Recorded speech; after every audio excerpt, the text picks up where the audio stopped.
Muhammadin khairil anam wa ala alihi wa ashabihi wa tabi'ihi ala dawam. Asyhadu an la ilaha illallah wahdahu la syarikalah wa asyhadu anna Muhammadan abduhu wa rasuluhu la nabiyya ba'dah. Amma ba'd. Bapak-bapak sekalian yang saya hormati, jamaah yasinan rutin malam Jumat Rumahan Green Palm Residence Cileles Tiga Raksa. Syukur alhamdulillah kita bisa kumpul lagi di malam Jumat kali ini guna melaksanakan aktivitas baik kita, yakni silaturahmi, sekaligus juga sedikit demi sedikit kita diskusi keislaman, diskusi khususnya di bidang ilmu fikih yang hikmahnya, yang tujuannya tentu untuk menambah bekal kita dalam beribadah kepada Allah Subhanahu wa Ta'ala, untuk memperbaiki ibadah-ibadah kita supaya ibadah kita lebih sesuai dengan tuntunan para ulama kita yang berkaitan dengan ilmu fikih. Kita bertawasul dulu kepada Rasulullah SAW seraya mendoakan sahibul kitab, yakni Syekh Zainuddin bin Abdul Aziz Al-Maribari Al-Fanani, ila hadratin Nabi Mustafa Sayyidina Muhammadin sallallahu alaihi wasallam wa ala alihi wa azwajihi wa zurriyatihi wa ummatihi ajmain, wa hadatan khususan ila rohi Syekh Zainuddin bin Abdul Aziz Al-Maribari Al-Fanani wa usulihim wa furu'ihim wa li silsilatihim syalillahi lahumul Fatihah. A'udzu billahi minasyaitonir rajim. Bismillahirrahmanirrahim. Alhamdulillahi rabbil alamin arrahmanir rahim maliki yaumiddin. Iyyaka na'budu wa iyyaka nasta'in ihdinas siratal mustaqim siratal ladzina an'amta 'alaihim ghairil maghdubi 'alaihim waladdallin. Sekarang kita balik lagi membahas tentang sholat ya. Setelah minggu lalu berkaitan dengan muamalah, kita balik lagi ngebahas tentang salah satu kewajiban pokok dalam ajaran Islam, yaitu sholat. Karena sholat ini adalah amalan yang paling pertama kali yang akan dihisab di hadapan Allah Subhanahu wa Ta'ala di yaumil hisab nanti. Maka mudah-mudahan dengan kita diskusi keislaman ini sedikit demi sedikit bisa memperbaiki salat kita. Kemarin sebelum libur Ramadan itu kita masuk ke syarat sah salat, diantaranya adalah masuk waktu ya.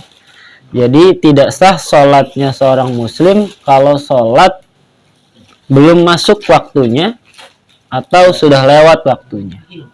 Jadi harus pas waktunya ya. Itu dalilnya sudah jelas sekali ya, banyak yang berkaitan tentang waktu sholat ini, diantaranya Quran surat An-Nisa ayat 103. Bismillahirrahmanirrahim. Inna sholata kanat 'alal mu'minina kitaban mauquta. Waktunya sudah ditentukan. Inna sholata, sungguhnya sholat, kanat 'alal mu'minina kitaban mauquta, adalah fardu yang ditentukan waktunya bagi orang-orang yang beriman. Kemarin juga sudah dijelaskan bahwa sholat subuh waktunya mulai dari terbit fajar sodik sampai dengan masuknya waktu duha ya, dari fajar sodik sampai sampai munculnya, sampai terbitnya matahari ya. Kemudian sholat zuhur dari mulai matahari tergelincir sedikit ke arah barat sampai matahari membuat bayangan itu atau bahkan 2 kali benda yang dituju. Kemudian masuk waktu asar sampai terbenamnya matahari. Kemudian masuk waktu maghrib sampai hilangnya mega merah. Kemudian masuk waktu isya sampai masuk waktu subuh. Itulah waktu-waktu sholat-sholat fardu yang harus kita lakukan dalam sehari semalam, yaitu 5 waktu sholat. Yang jumlah rakaatnya ada 17 rakaat. Nah, lalu gimana kalau sholat itu diakhirkan? Boleh apa tidak? Di sini wa'lam anna sholata tajibu bi awalil waqti wujuban musawwa'an fa'alahu ta'khiru an awalihi ila waqtin yasa'uha bi syarti ay ya'zima ala fi'liha fihi. Wa'lam, ketahuilah, anna sholata, sesungguhnya sholat, tajibu bi awalil waqti, sesungguhnya mengerjakan sholat itu wajib pada awal waktu, ya, wujuban musawwa'an, dengan kewajiban yang leluasa, dengan kewajiban yang leluasa, artinya dengan waktu yang lumayan panjang. Fa'alahu takhiruhu, boleh diakhirkan, an awalihi ila waqti yasa'uha, sampai waktu yang mencukupi untuk sholat, kira-kira 10 menit, bisyarti ayyazima ala fi'liha fihi, dengan syarat berniat akan mengerjakan pada waktunya. Jadi kita boleh mengerjakan sholat pada akhir waktu, tapi tetap ketika masuk waktu sholat itu hati harus berazam. Saya harus mengerjakan sholat pada waktunya, walaupun di akhir. Mungkin karena ya kita tahu mungkin terlalu sibuk itu di kantor atau segala macam, boleh mengakhirkan. Tapi dengan ada azam dalam hati, ada niatan dalam hati, tetap kita harus mengerjakannya masih pada waktunya gitu. Jangan sampai abai atau lewat atau bablas. Lalu berapa rakaat sih hitungannya orang itu sholat tepat pada waktunya? Walau adroka fil waqti rakaatan ladunaha fal kullu adaun. Seandainya mendapat 1 rakaat pada waktunya, maka termasuk sholat itu sholat ada, bukan sholat qadha. Artinya ketika kita sholat baru dapat 1 rakaat, masuk waktu sholat berikutnya, nah itu sudah terhitung kita dapat sholat pada waktu itu. Artinya sholatnya nggak batal, lanjut aja. Berarti kita dapat sholat tetap pada waktunya, bukan sholat termasuk sholat qadha gitu ya. Nah, lalu gimana kalau lagi rakaat pertama misalnya sholat zuhur, sholat zuhurnya kebetulan diakhirkan mungkin karena terlalu sibuk atau apa, baru ruku udah adzan asar. Nah, kalau itu di sini dijelaskan wa illa faqadaun, kalau nggak mencukupi waktunya ya berarti masuknya ke sholat qadha. Itu terhitungnya sholat qadha atau sholat pengganti gitu. Jadi kalau dapat 1 rakaat ya, dari mulai takbir, Fatihah, ruku, i'tidal, sujud pertama, sujud duduk, sujud lagi, sampai selesai sujud tuh mau berdiri, baru adzan salat berikutnya, masih dapat tuh salat yang sedang kita kerjakan itu. Tapi kalau nggak sampai 1 rakaat, di tengah-tengah sudah masuk waktu salat berikutnya, berarti salat yang kita lakukan itu termasuknya salat qadha. Nggak usah dibatalin, lanjutin aja ya. Sebagaimana firman sabda Rasulullah SAW dalam sebuah hadis yang diriwayatkan oleh Al-Imam Muslim, man adroka rakaatan minas sholati faqad adroka sholata ay muawwadatan. Barang siapa yang mendapatkan 1 rakaat sholat, maka ia mendapatkan sholat itu seluruhnya pada waktunya. Gitu ya. Itu landasannya, dalilnya. Jadi memang hukum Islam itu nomor 1 adalah Al-Quran, nomor 2 hadis. Tapi ingat, itu bukan hukum, itu adalah dalil hukum. Ya. Lalu produk hukumnya apa? Ya, yang sudah dibuat sama ulama-ulama kita, fatwa-fatwanya. Ya, kitab-kitabnya. Jadi mereka yang meracikan. Ibaratnya kita yang biasa makan tinggal pesan di aplikasi online atau tinggal tunjuk di warteg gitu kan. Nggak bisa disuruh ambil aja ikannya di laut, atau disuruh ambil aja padinya, nasinya di petani segala macam, nggak bisa.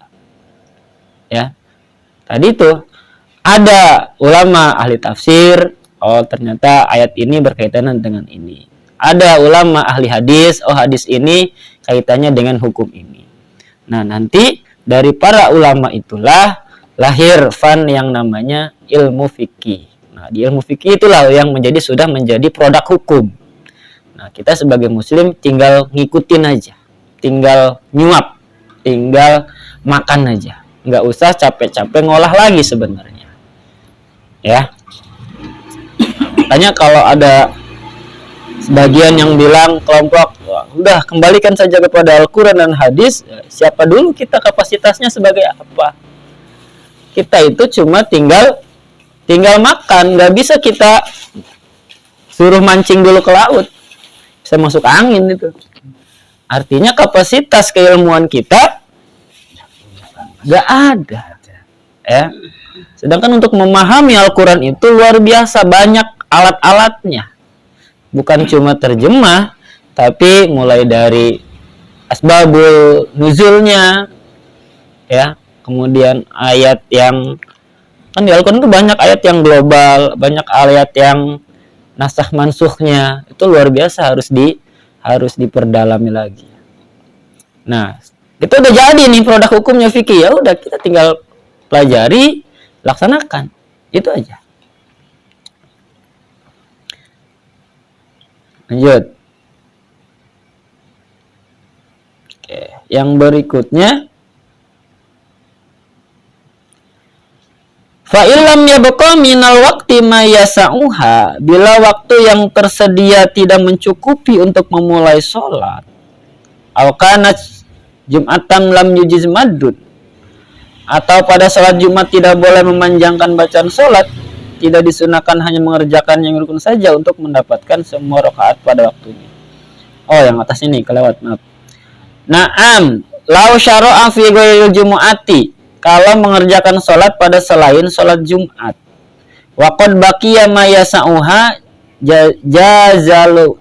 jazalahu bila karohatin. Yang waktunya cukup untuk sholat, maka boleh baginya memanjangkan bacaan sholat atau zikir. Bila karohatin, dan tidak makruh ayyutawilaha bil Quran, walaupun sholatnya dan membancangkan bacaan Al-Qur'annya. Awil zikri atau zikir hatta yakhrujal waktu, sampai keluar waktu. Wa illam yuki'a, dan tidak makruh walaupun sholatnya sampai keluar waktu, meskipun waktunya tidak cukup untuk 1 rakaat menurut kaul mu'tamad. Tapi kalau sholatnya sholat Jumat, ya, tadi kan kita ketika sholat itu sholat biasa, bukan sholat Jumat, kita boleh tuh supaya dapat 1 rakaat kita ambil yang rukun-rukunnya saja.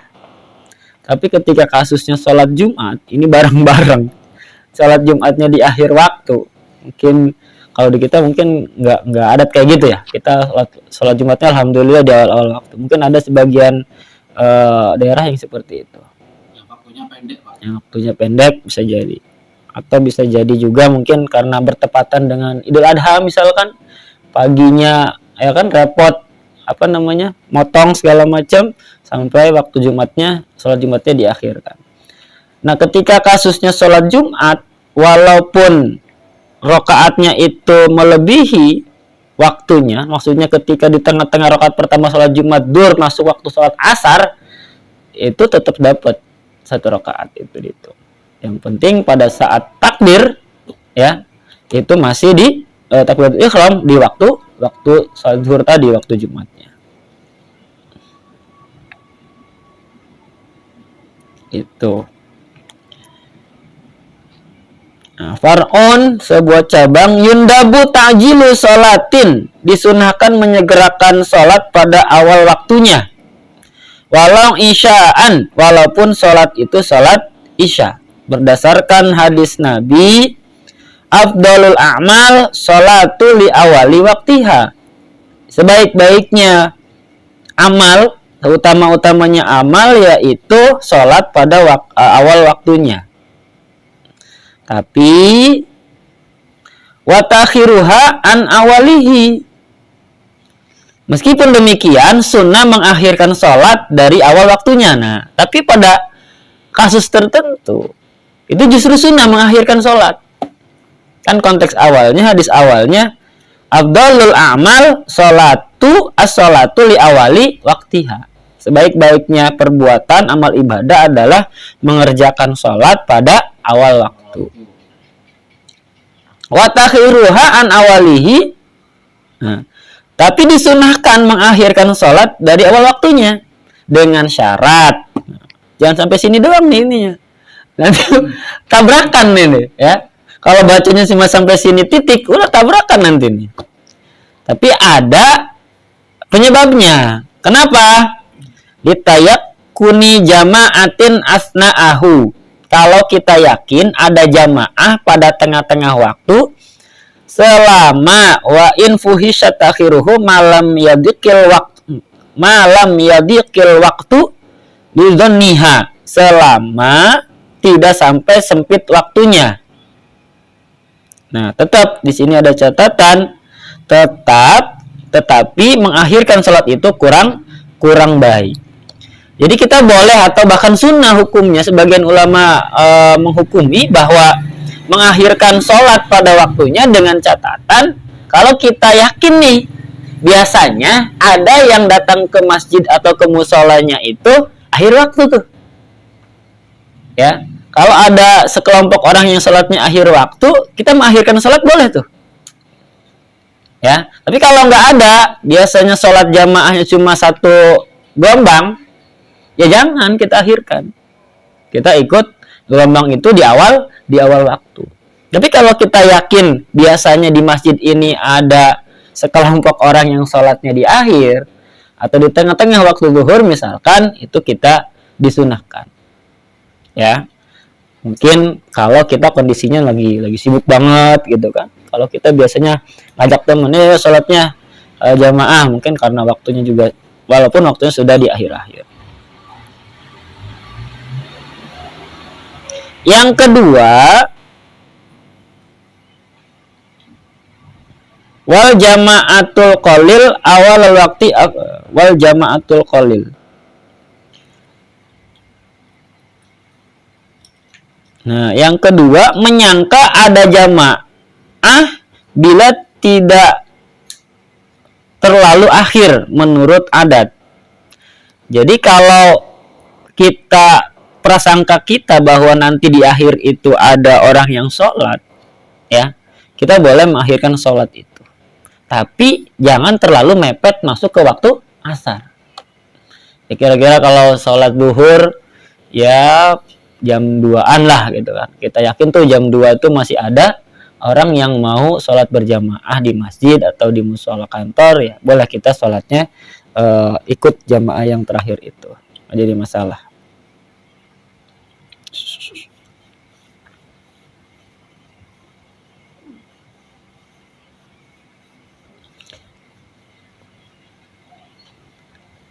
Tidak disunahkan mengakhirkan salat bila ragu adanya jamaah secara mutlak terlalu akhir atau tidak. Tapi kalau ragu, tadi mungkin orang yang sholat di akhir waktunya itu juga kadang sholat kadang enggak, itu kan buat ragu tuh ya. Kalau kadang ada kadang enggak orang itu, maka ya sebaiknya jangan. Lalu gimana? Ada situasi sholat awal waktu tapi jamaahnya sedikit, atau sholatnya di akhir waktu tapi jamaahnya banyak. Nah, mana tuh yang afdal? Mana tuh yang lebih utama? Nah, di sini dijelaskan wal jama'atu qalil awala waqtin afdalu minal kasirati akhirahu. Lebih afdal ya jamaah sedikit tapi sholatnya di awal waktu daripada jamaahnya banyak tapi sholatnya di akhir waktu. Jadi jumlah jamaah tidak mempengaruhi keafdalan sholat di awal waktu. Di akhiran. Iya. Kebanyakan. Tapi kasusnya kalau lagi ihram, lagi haji, gimana tuh? Wa yuakhirul muhrim sholat tal-isya'i wujuban li ajli khawfi fawati hajjin bi fawtil wukuf bi arafata law sholaha mutamakkinan. Orang yang sedang melaksanakan ihram haji wajib mengakhirkan salat isyanya karena takut tertinggal ibadah hajinya, yaitu tertinggal wukuf di Arafah kalau ia salat isya dengan sempurna di awal waktu. Jadi kalau yang lagi haji, apalagi pada saat wukuf di Arafah, biasanya tanggal 9 ya, Pak Haji ya? 9 Zulhijjah, itu justru wajib mengakhirkan sholat isyanya nanti. Ya. Karena dikhawatirkan ketinggalan jamaah wukuf. Ya. Apa sebabnya? Apa pertimbangannya? Li'anna qada'ahu asbun wassalatu tu'akhiru li'anha ashalu mimma syaqqatihi. Sebab mengqada haji itu lebih sulit dibandingkan mengqada atau mengakhirkan sholat. Jadi ngodoin sholat mah gampang. Ngodoin haji nunggu tahun depan. Ya. Nanti lagi. Indonesia berapa tahun? 17. Di Jawa Tengah 17, Pak. Jawa Tengah 17. Begitu begitu nyampe lebih sehari umurnya. Gimana kalau bisa jadi masalah. Kita doakan lah, mudah-mudahan lebih rapi lagi nih. Ini zaman haji di kita. Plus 2 Kali tahun, Pak. 2 tahun berangkat. Makanya kalau punya rezeki yang plus dah. Kali yang bayar 300 kali. Iya. 2 tahun. Bukan yang 300 itu bisa. Ya, tapi kalau kuotanya udah penuh ya. Oh iya. Sekarang kalau 900 nggak dapat kan terus itu. Nggak dapat. Kalau mau setahun nggak dapat. Enggak, apa sih, Pak? Iya. Coba ngapain? Ya Allah. Gimana kok cerita ibadah terus begitu ya? udah hampir kali dunia ya. Lalu boleh nggak orang lagi ihram haji, ya, sholatnya itu syiddatul khauf, sholat sambil berjalan atau dalam kendaraan, wala yusalliha sholat syiddatul khauf. Orang yang sedang ihram haji tidak diperbolehkan sholat syiddatul khauf, yaitu sholat sambil naik kendaraan. Ini nggak boleh tuh. Jadi diakhirkan saja nanti waktunya. Wa yakhiruhu wa yuakhiru aidan wujuban man ra'a nahwa gharikin aw asirin aw anqadahu kharaqul waqtu.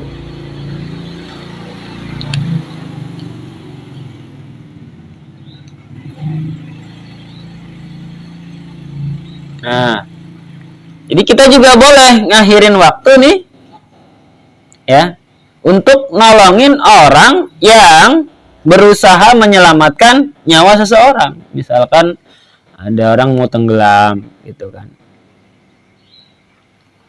Waktunya bentar lagi selesai nih waktu zuhur, tapi kita lihat nih orang ada yang tenggelam.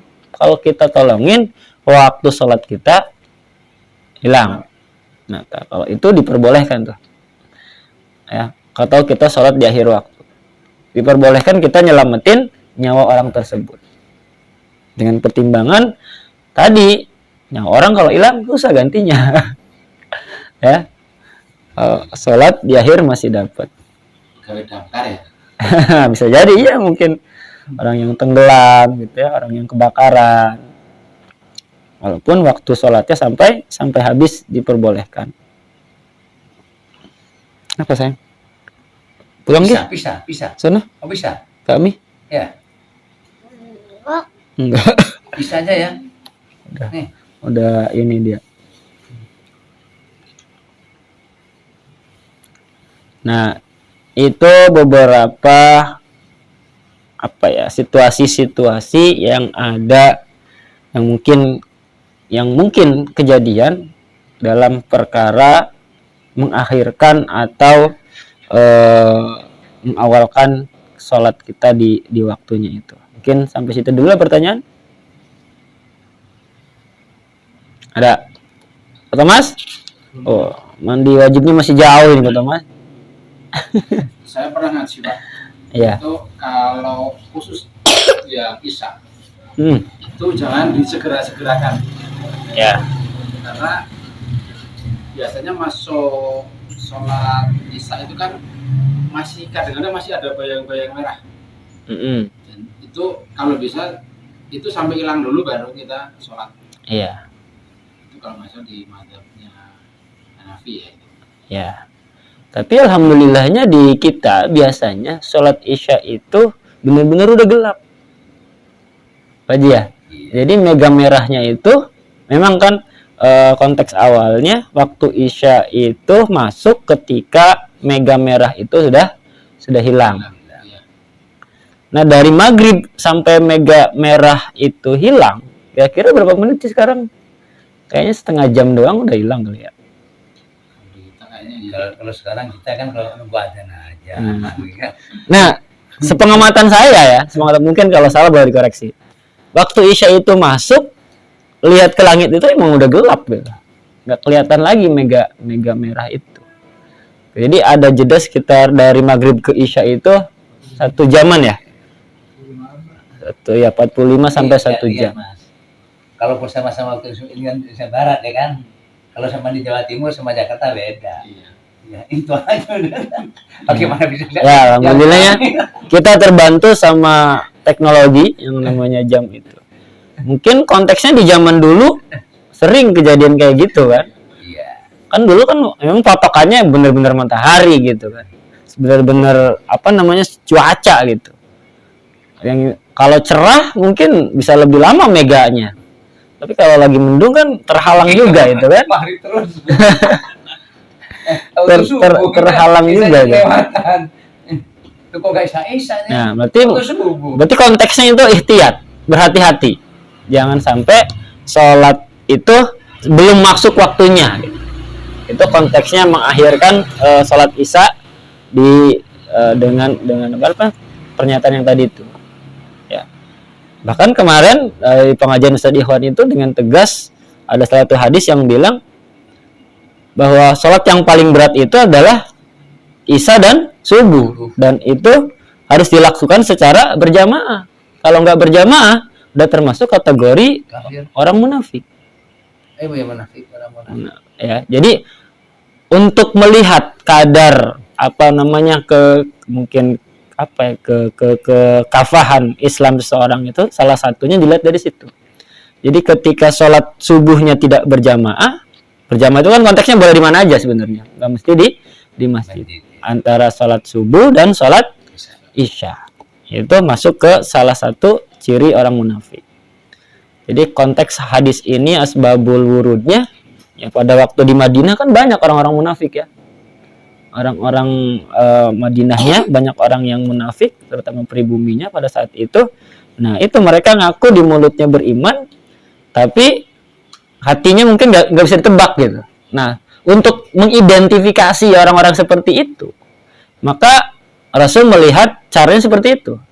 Nah siapa nih yang subuhnya nggak ada di masjid? Nah berarti bisa jadi nih imannya ataupun belum sempurna, masih ada rasa kemunafikan dalam hatinya. Nah, seperti itu. Maka ya kita manusia zaman sekarang juga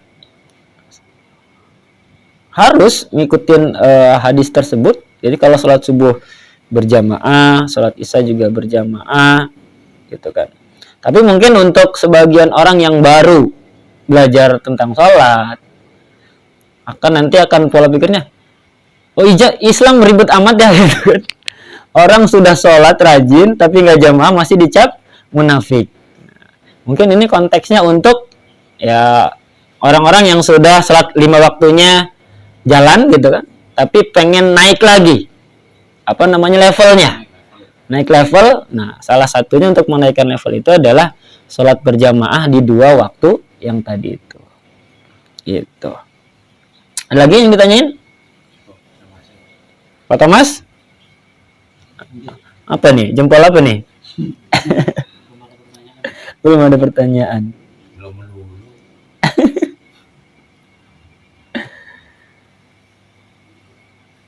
Oke, itu aja. Masih ada Pak Ji?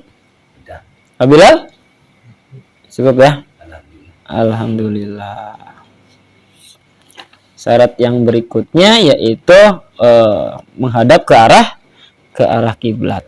Wa khamisuha insyaallah kita bahas di pertemuan minggu yang akan datang. Wallahu a'lam. Summa qal wallahu a'lam bishawab. Assalamualaikum warahmatullahi wabarakatuh.